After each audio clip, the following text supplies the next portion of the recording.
Hi, I bet most of you, like me, have struggled with tuning your guitar.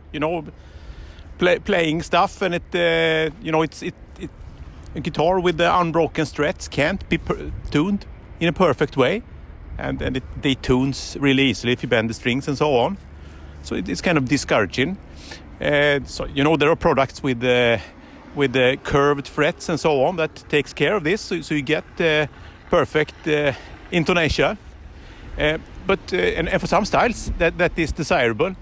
But I've actually grown to appreciate this aspect of the guitar, at least for rock and roll. It's all about tension.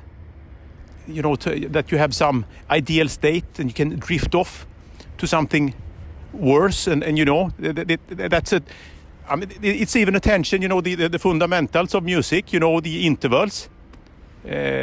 1 to 2, 1 to 3, 1 to 5, all that is kind of tensions waiting to be relieved when you go back to the fundamental or the harmony. And I think the guitars falling out of tune is just another version of that. But it's kind of, it kind of signals some kind of danger and dissonance. And so it's kind of pleasing when you get that into a perfect tune by bending and using your fingers and so on. So I think it's like the aftertouch on a synthesizer or something like that. Just another layer on top of the guitar, making it more complex. And I think talking about Marshall guitar tone, I think it's the same thing there. What is good tone? It's there has to be a certain element of danger.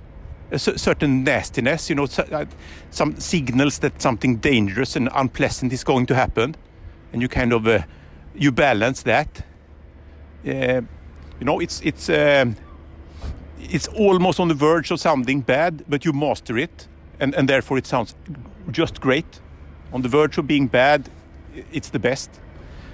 So I think that tension comes through there as well,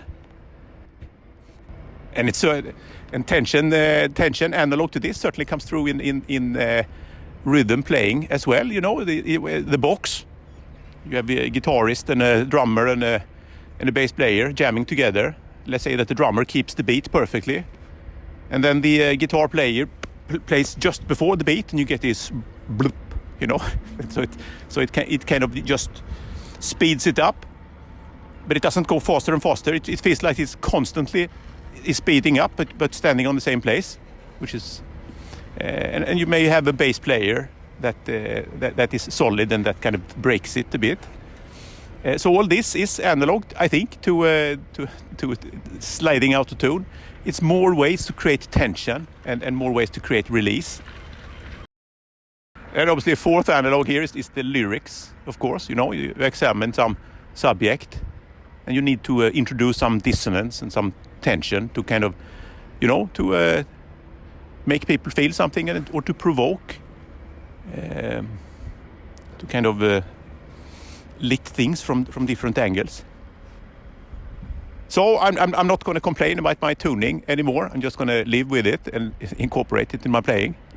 But for many styles, I think those guitars with with curved frets are just great. But there is a place for nasty rock and roll guitars as well. All right, what do you think? Let me know in the comments. Cheers.